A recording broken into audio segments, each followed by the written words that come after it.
my name is Inge, coming to you from Inge's Knitting Lab in Denmark. I've been doing a lot of knitting tutorials lately to show you how to knit my tree trunk sweater, the newest design of mine. But this episode is just the usual knitting podcast. I show you my FOs, my whips, and my dips. Yeah, my newest design in progress. I'm actually wearing it right now. I call it the Summer Tree Trunk Tee, or abbreviated Summer 3T to be easier to pronounce, and because I thought this one would be just an easy line extension of the winter tree trunk sweater, just in a summer yarn and with short sleeves. But no, not really. It ended up being a lot more complex because one idea took the next, and I got so inspired by different people that, well, first one of the tree trunk stripes was replaced by what I call a lacy cable, and next came a V-neck, and then a puffed sleeve. So you can see it's not at all the same. And actually, in order to get all this symmetry at the different locations of the sweater to add up, I had to redo a total new pattern and count an Excel sheet and so on. So I'm all thrilled to let you in on how this evolved in the design, and also to show you my newest yarn testing with different combinations and great colors. So without further ado, let's get started. So the first prototype of the line extension was this tee, and the modification only, I would say, was of course the yarn, which is still a worsted weight yarn, a bit different stitch count, but close to the tree trunk sweater. So minor modifications of the in the Excel sheet, but another neckline. So I wanted a bit deeper neck, scoop neck, to be more summery. And I also wanted, instead of ribbing for the neckband or the borders, to make an I-cord edge. And this is what I did. And I also added in bust darts for me here, and hourglass shaping. It was not intentional that it came out white. It was due to I went out of yarn. But now it is here. I think, well, it actually looks a bit fresh. You could argue whether or not this is actually too deep or not. I guess it's a matter of taste. I think in the pattern I did it 4 rows further up here to be not so deep. And then I said in the previous podcast, I am soon ready for a test knit, because I actually was, because yeah, minor modifications. But then I got inspired by one of my test knitters. She said, wow, I would like such a tee, a summer tee, but could we maybe change every other tree trunk stripe with a cable? And that's a great idea. What a great idea.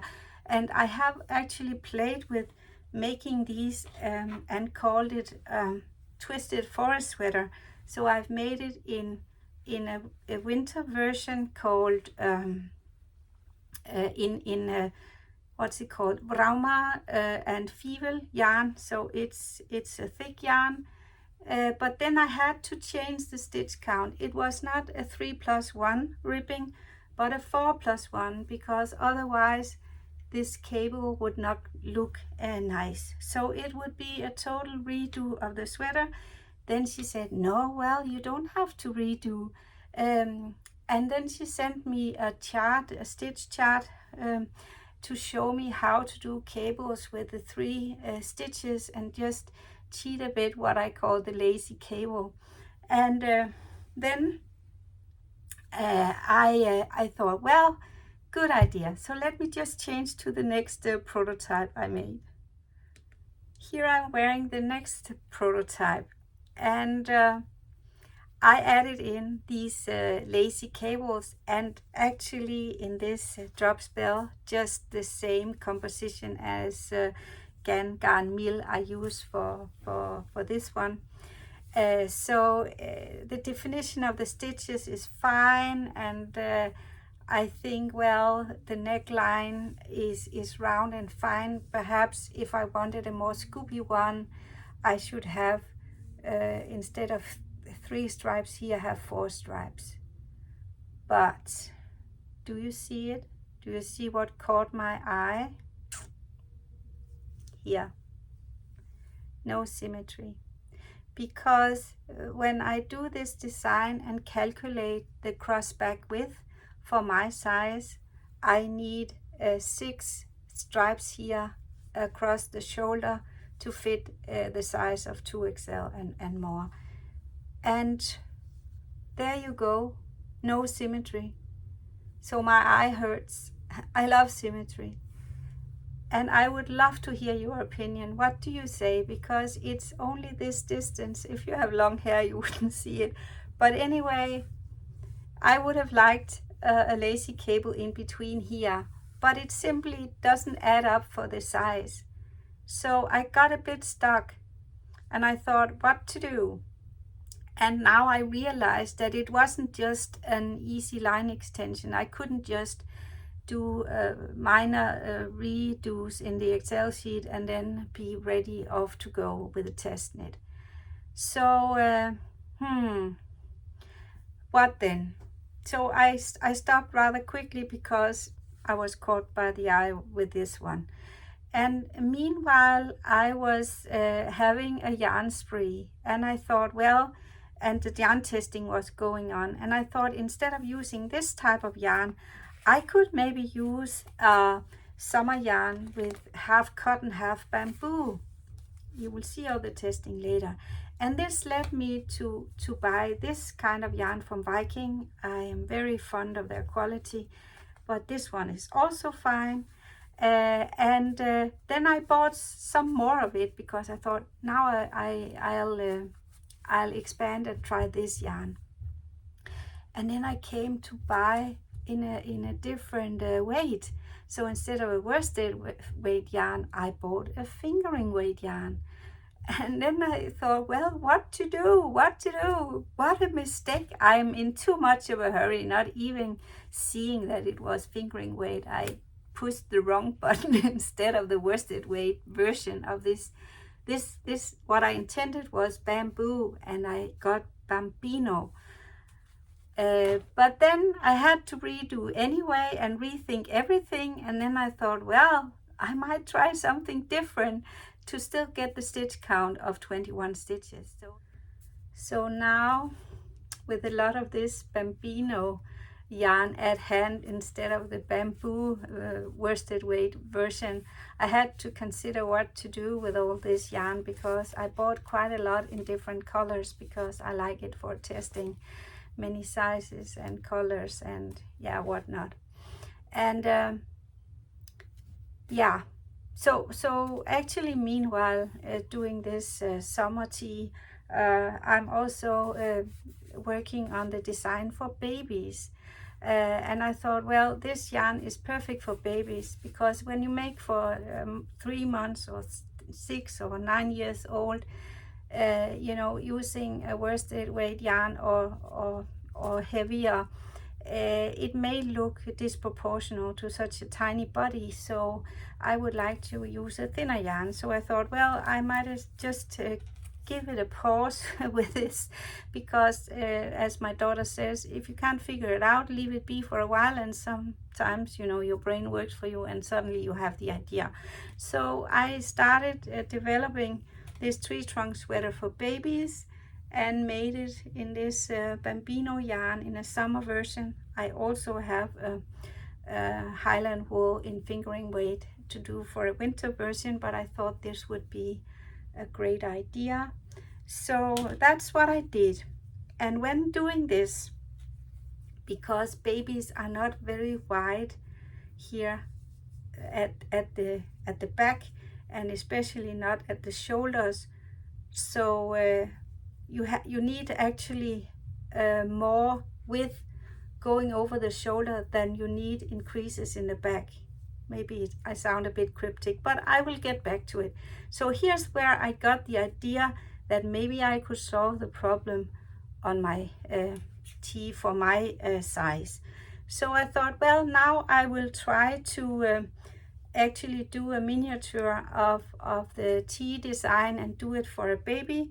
So again, I took this Bambino yarn and I started doing all these lacy cables and figured out how to do the neck and the symmetry.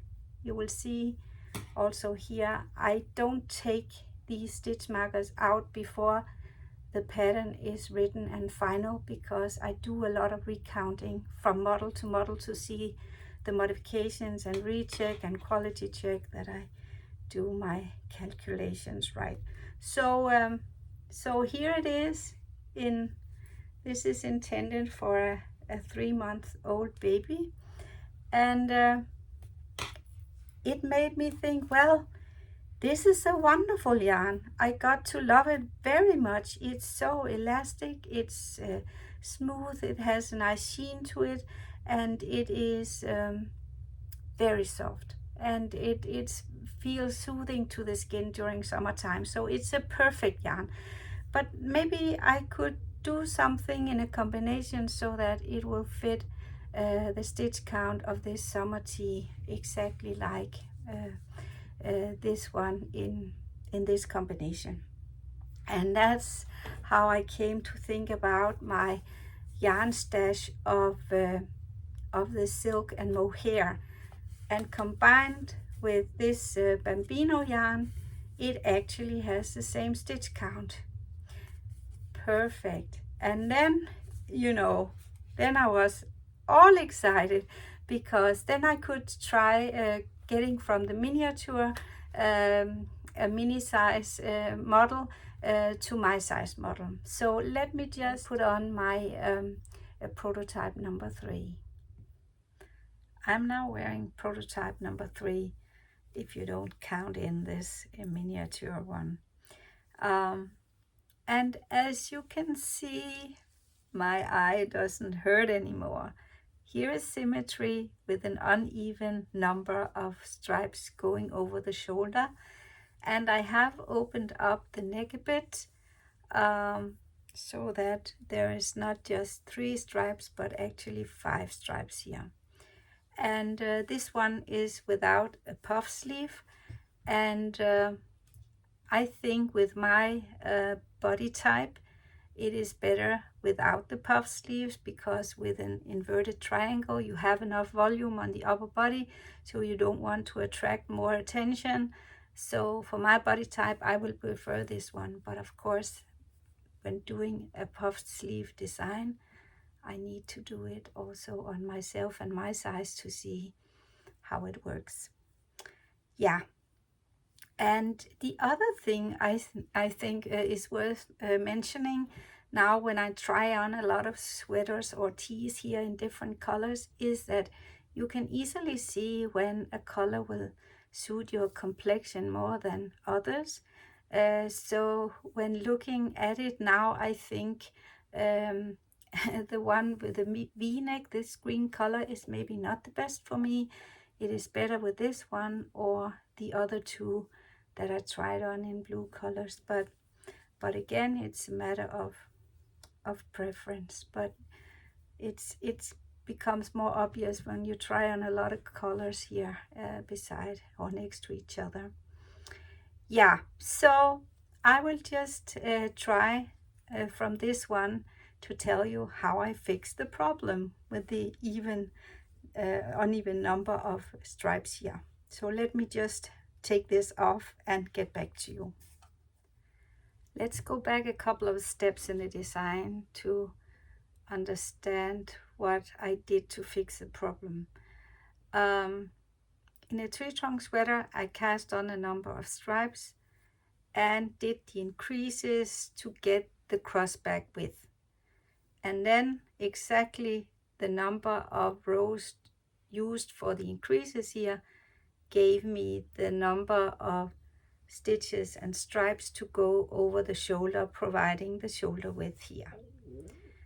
But as we saw in the other prototype, this gave me 6 stripes, which is an even number, and this would not give me symmetry. So what I did to fix the problem was more things, because it's all about symmetry. And in the back here, I have the edges without the lacy stripes, so I need an uneven number of cast-ons and an even number of increases here. But the even number of increases would not fit me giving an uneven number of shoulder stripes. So what I did was, just like in the baby edition, that when you need more shoulder stripes than you have width of a sweater or a tee here, you just continue knitting. So you don't stop knitting once you have reached the width. You knit a couple of more rows, and then you use these rows to pick up stitches to get an extra stripe here. So that's what I did. I don't know if it's that visible, but there is no increases here. It's just the stripe.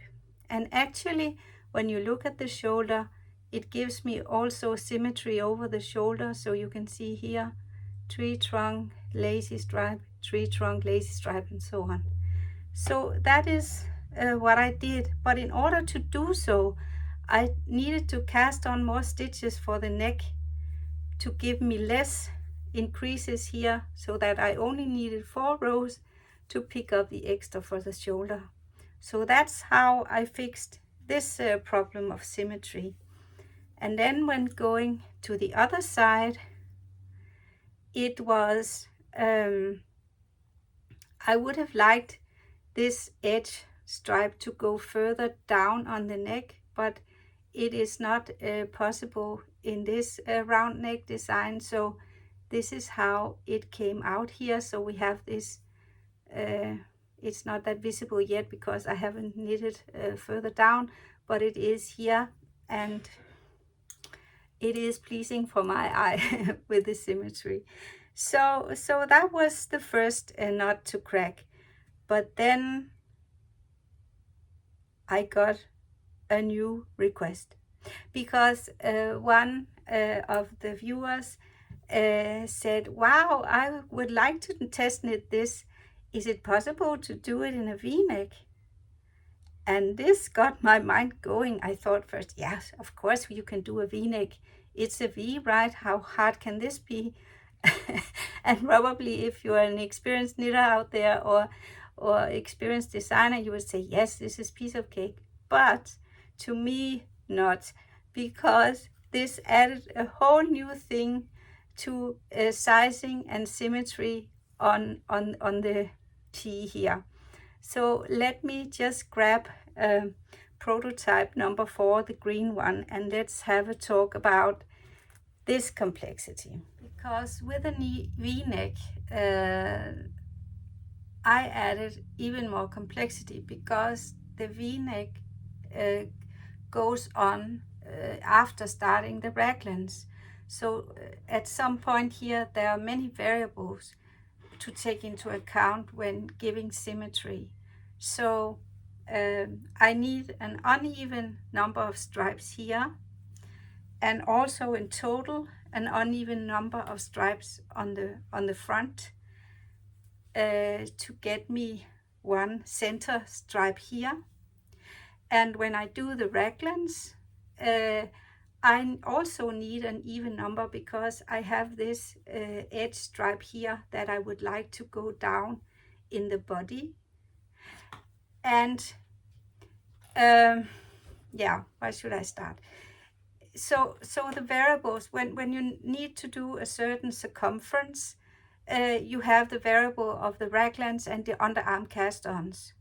And as this is an uneven number around the front piece, but an even number of raglans, it needs to be an uneven number of underarm cast-ons. So it kind of fixates my variables a bit when it comes to grading the sizes. And also the V-neck, because it doesn't stop before the raglans, it's going deeper. So I have to keep in mind all these variables while doing it. And as you can see here, being liking the symmetry, when I do, how can I show you? When I do the first increased stripe here, going well, the second, yes, it's a lacy stripe and a tree trunk stripe. It goes fine. But then you can see here at this point, if I made yet an increase here, it would be a tree trunk stripe, and then my eye would hurt again. So I need, instead of doing the increases inside the 4 edge stitches here, the tree trunk stripe edge here, then I needed to change doing the increases in only inside 1 of the edge stitches, so that I would get the lacy cable here and could cast on only 3 stitches here to get the center stripe.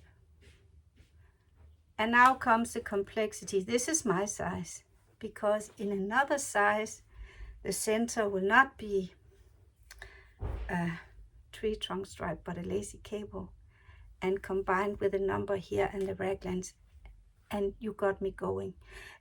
So you can see it's set my hair on fire, and a lot of knots to crack, and this is where I'm at right now. So now I think I have figured it all out for the larger sizes from mine and going up, but for the smaller sizes I need to figure this out. So I always start the prototype in my own size, because I need to like it before I move on to other sizes. I guess that's how it is. It would have been easier if I was a size medium or small. It would be a faster knit, but that's how it is. So now I have chosen this combination with the burnt or terracotta colors to do a size medium. And this has another kind of symmetry, so it will be another way of doing the v-neck in a pattern. So I'm all excited to see how this works out now, and I also write according to my pattern now, so I can make the changes and adjustment to the sizes. Yeah, so that's where I'm at. So I think let's move on from the knitting and the designing towards or to the yarn and different yarn combinations and testing. Before we go into more detail with the yarn, let me just show you what a shopping spree I was on, getting all this lovely yarn in all the colors of the rainbow. So I guess today my knitting slogan, "Color Me Happy," suits very well with this one. And I think only the imagination sets limits to what you can do with this design and different combinations. You can do a worsted weight yarn or 2 fingering weight yarns, or 1 yarn creating more volume like the kid silk. And let me just show you some of the combinations. So depending on your preference of taste, you can do a lot of combinations. This reminds in the color scale of the one I'm wearing here. And the very nice thing about combining yarns is that you can either tone one color down, or make it more douche, or you can brighten it up depending on the combinations you use. So try have a look at the picture here on the sample I made using the natural white and a slightly yellow color of the kid silk. And yeah, you can have these ones, or if you are into the darker ones, you might think that maybe silk and mohair is not summery for you, it's more like a winter combination. Then you can just add long sleeves and also have darker colors. And I have in brown and in lighter brown, in beige colors. And I also have another favorite yarn being this again Viking. Again, I will stress that I'm not getting any payment for showing this one or any other thing in my videos. I just show you what I like. I'm not promoting anything for money. But this Viking Trend Merino Petite is a fingering weight yarn, and it's a non-superwash, and it's very lovely to knit with, and you can combine it with a kid silk, and I think it would be lovely. So talking about silk mohair brands, I have a few here, and I haven't tested them to see what the difference is. I have, let me find one. Yeah, so here I have Mayflower, and I have a Viking Kid Silk, and I have Drops Kid Silk, and right now I have tried the Mayflower and the Drops, and if I should compare them, it's kind of like when I wear it close to skin, it's like this one feels a bit more soft, and then this one could maybe, if you're very sensitive, be a bit itchy. But please let me know out there if you have your experience with mohair silk blends and which brand is the best. I think I would go for 2 parameters if I should test these. The one being the softness and the not being too scratchy to the skin. That's one thing. But the other thing is how much it is pilling. So you can see here all this, I don't know what it's called in English, but if this falls off and it keeps doing so, and these are very loose, then maybe there is a difference. And when going to my local yarn shop, the girl owning that one, or the woman, she's also a designer herself, she said that compared to Drops, the Viking yarn doesn't drop so much fuss.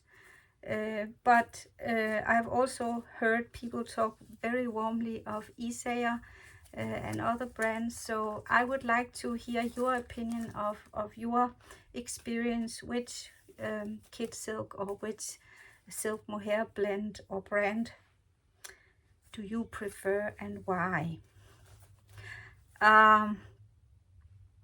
Also on this one, I went mad buying something I usually don't do, because I got so inspired at Knitting by the Sea and Medihenius, trying to get your knitwear to look a bit more feminine. And I think actually this combination of the Bambino and the kid silk provides a more feminine look to it, also when it's a finer weight yarn. And you could also, as I did, buy different ones of these, which would be a following strand with sequins, and you can combine them in different ways. I love blue, as you probably know by now, and also green, so different green combinations. And you don't need to use a sequence or this following strand all over your knitwear. You can use it for borders or for some kind of feature. So I think I will play with this. And I've also invested in some yarn which has a glimmering touch to it.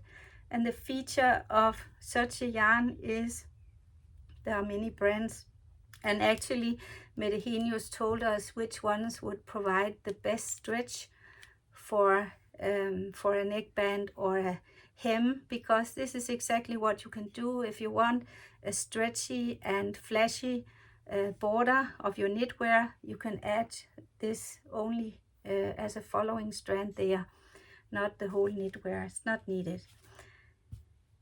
So again, it's only your imagination which sets the limits to what you can do with all this lovely yarn. So now we have had a feast for our eyes with all the colors. So let's move on to the testing and to the properties of the different types.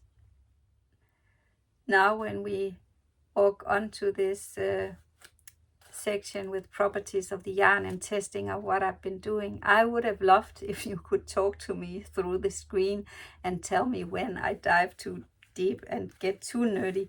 But I will try to surface the best as I can and say that I made, should we say, in overall 4 different kinds of tests. So let's talk about the yarn for the first prototype, being this one.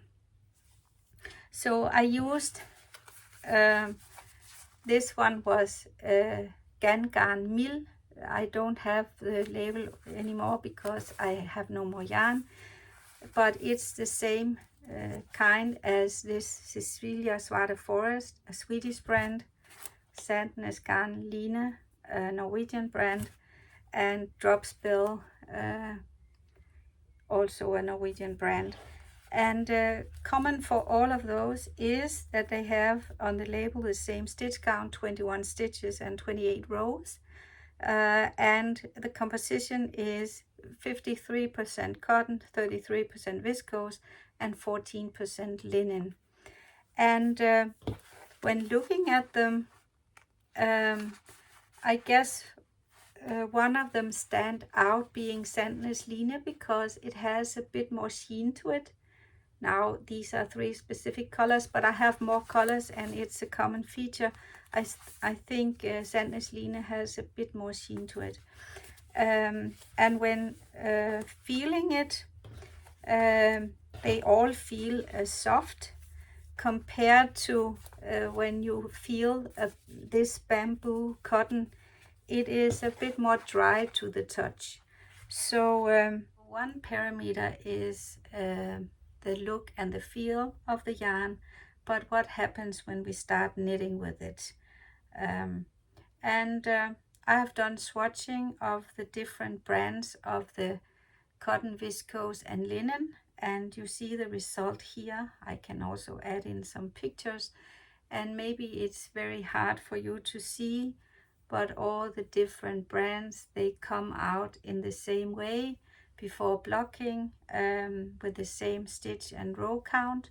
So all good. So now it's interesting to see what happens once we block this yarn. And so we will look at the blends with linen included. I think I missed out of some, but yeah, you have to trust me when I'm saying that all the different brands come out the same way but one, and that's Sandnes Line. You can see it's a bit wider here, so it opens up more than Dropspell and Svarte Ford Cecilia. And how come? I'm not an expert in plant fiber yarns. All I know is that it requires some chemistry to tear the cellulose fibers and to make them into a paper pulp thing before they are, I fast forward in these processes, are processed to become these nice yarn strands that we can knit with. And during this process, I would imagine that any yarn producer would do it a bit differently and have their own secrets, and also depending on the plant fiber they get. So there are many parameters. But I've seen this phenomenon before. I've made an anchor tee by Petit Knit in this Sandnes Line, and I also observed that it got, what would I call, I don't know the English word, could you help me here, when it kind of gets loose, and I call it sloppy, so I needed to put in an elastic band to keep it in place. And I guess adding an I-cord will help instead of doing a ribbing for the band when using plant fiber yarns. But I I don't think I see the same phenomenon here when using the drops and the Svarteford. But it needs to be tested more, but at least it's very visible here, see.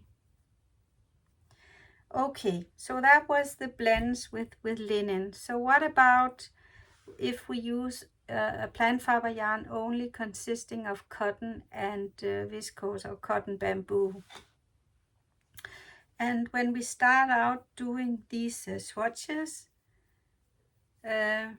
these two brands, the Viking and Fibra Natura 50/50 cotton bamboo, they look the same. And if we compare them to the knitted ones with the linen content, it actually is almost the same. It is a bit more, it is, compared to the yarn with linen, it's much more elastic, and yeah, let's look at the blocked one, because when we look at the blocked one, we will see that compared with the blocked one with the linen content, it looks the same. So I guess even though it looks different when you start, so when you block it up, it will eventually be the same. Let me double check my notes to see the exact result. And let's see, bamboo, yes, I'm not saying something wrong to you. And I say a common feature for this ribbed pattern, also the same for the woolen one, is that when you block it and widen it up, it shortens by 2 rows. So this one goes from 29 to 31 rows, and the woolen one went from, it doesn't matter. Anyway, it's the same feature, so it's when you stretch it, of course it gets shorter. That's how it is. Yeah, so the next interesting thing is, so now it is just only tree trunk stripe, but what happens if we add in a pattern on every other tree trunk stripe? Does the gauge then change, or can we use the same gauge so we have more flexibility in the pattern? The good news is that actually in the yarn combination with linen, you can add a structure here in every other tree trunk, and it will have the same stitch count as the one with only tree trunk stripes. So that's a good thing. And I have played a bit with this one, and also I made a combination in kid silk, and this is the Lacy Cable one. But what happens if you add a structure to cotton bamboo, so no linen? Then it's a different story, because this yarn is so elastic that it regains some of its natural state, which this one doesn't. So you can see here, this one is wider. So if you use cotton bamboo, you can expect that you need to go up a size. I will add in a size conversion table to figure out exactly the size, but it has to be bigger, because it will kind of regain some of its elasticity. Let's compare with the unblocked one. You can also see the pictures I've added in different places in the video. Yeah, so that was a bit of this yarn testing. I also tried another one, a substitution in every other, but as you can see, this widens up quite a bit. But I also guess there's a variable in how much you tighten when you pick up stitches four rows below here to make this kind of a V or heart shape, or depending on how you see it. I think it looks nice, but I guess it takes a bit more yarn and it winds up, and I would have to do another pattern for this one. So this is skipped. So right now I skip to plain tree trunk stripes or this and this stitch pattern. Yes. Yeah.